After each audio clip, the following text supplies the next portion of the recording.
Remember back in October when the Emir of Qatar visited? Of course you remember the gold sandal billionaire.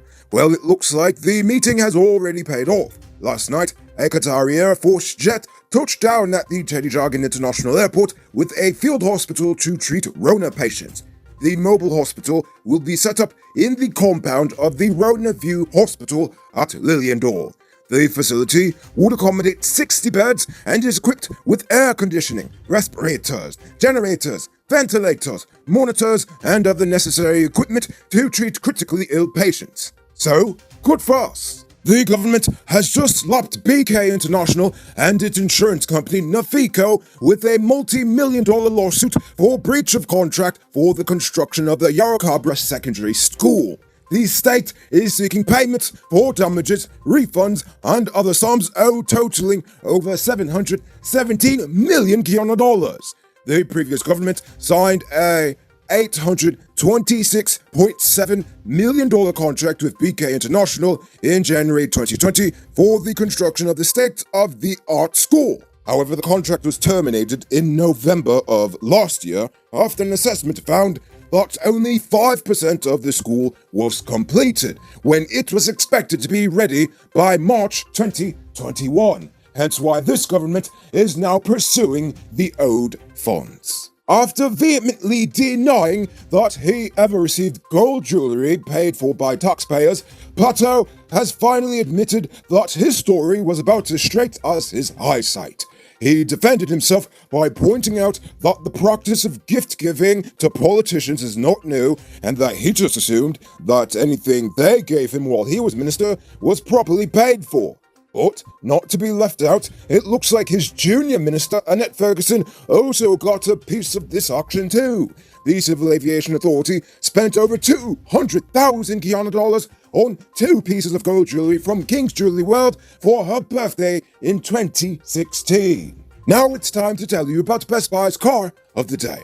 Currently on sale is this 2012 Toyota Allion. It comes with TV, navigation stereo, crystal lights, mag rims, fog lamps, and much, much more. Pay cash for $3.1 million, or pay down as low as $620,000 with around $60,000 monthly, and it's yours. Call or WhatsApp 662-0844 for more info, or visit their showrooms at Lot 171 Pizza Row Street, Queenstown, or Lot 2 Lamar Street, and tell them Noriko sent you for this sweet deal. But the corruption news continues, as it looks like former Finance Minister Winston Jordan was hauled into Soku headquarters this morning in connection with James Bond's shady multi-million-dollar deals in Providence. Just a few days ago, Volder Lawrence was called in supposedly in connection with the same land deal.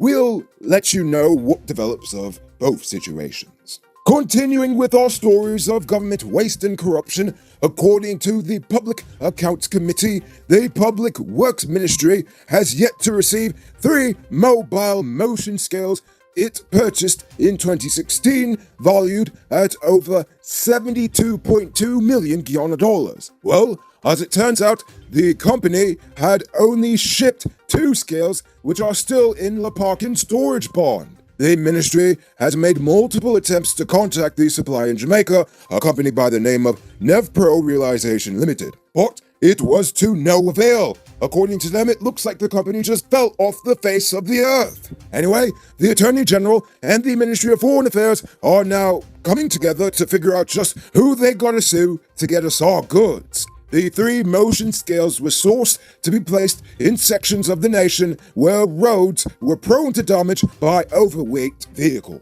Well, that's enough public sector crime. Now for some private sector crime. A man pretending to be a canoe agent was arrested last night after officers caught him abducting a man on Thomas and Middle Streets.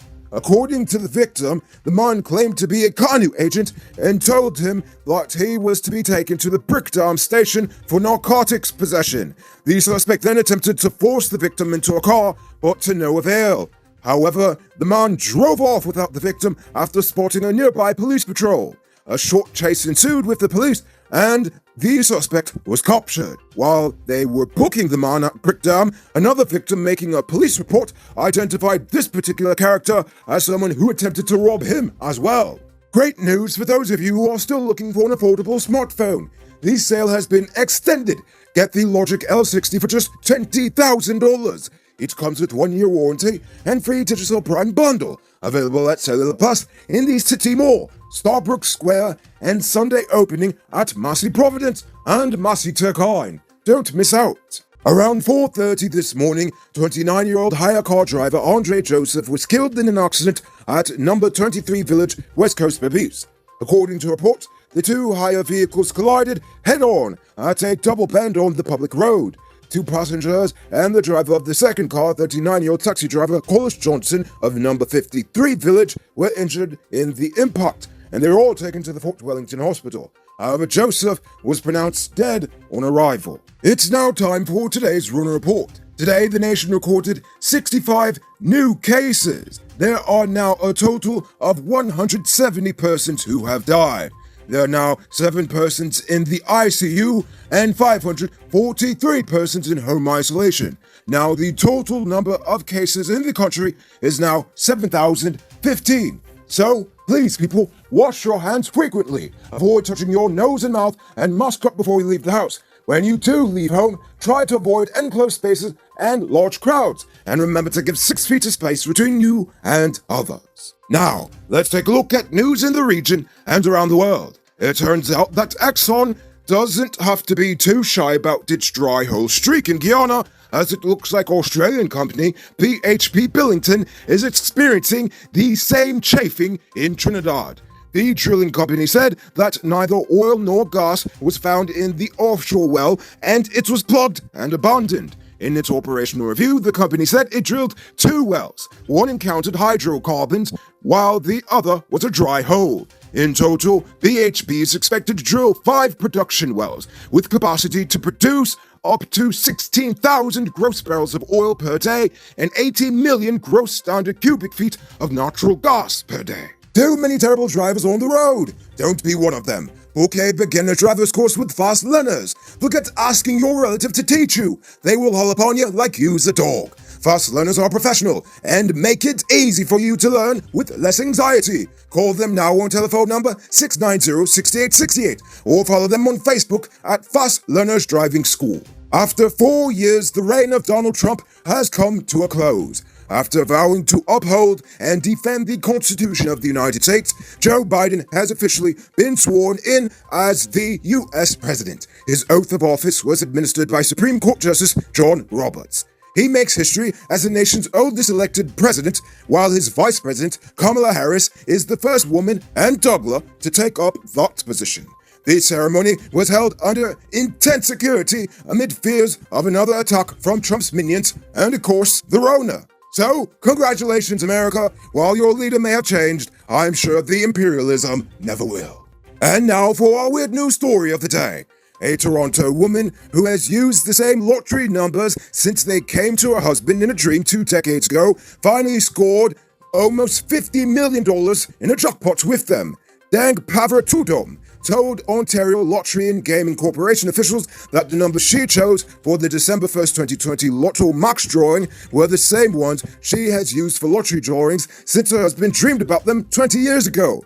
Paver persistence has paid off when the ticket earned her about 47.1 million Canadian dollars. She said the winnings will bring some welcome relief to her family as she was laid off from her job last spring amid the COVID-19 pandemic. Who said luxury can't be affordable? Move into your own home in 2021. Lenore Estates, West Coast MRR properties are within your reach. Move out to the landlord's place and put that rent money towards your own 5,000 square foot property. Call the WhatsApp 592-618-5702 or call +1 516 476 2172 for more info.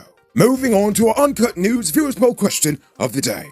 Every day we pose a question about current events in Guyana, the region, the diaspora, and how you feel it relates to us. So you give your responses in the comments, and we'll read the best ones in the following episode. Yesterday's question was, what could the government do to help the elderly, especially those who live alone? Odell George said, have the senior citizens be in homes and taken care of. Also by broadcasting more tips and guidelines on how senior citizens, or everyone, needs to be safe within their homes to avoid fires or accidents. Anomaly Atalo said, welfare checks should often be made by designated persons of the government as well as family members to ensure there are no hazardous situations in their homes. And finally, Leah Cole said, the Ministry of Social Protection needs to do a better job of finding these pensioners and offer assistance to them. Good answers, people. So tonight I leave you with this question. With a new US president in office, do you think relations between Guyana and the United States will change for the better, or the worse, or do you think they will just remain the same?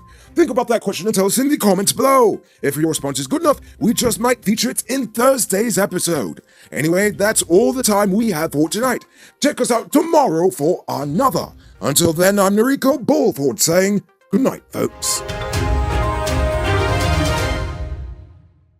Hey Uncut News viewers, thanks for watching. You can subscribe by clicking on this button over here, or click over there for more news. You can also drop a comment to let me know if you've made it to the end of the video. Goodbye for now.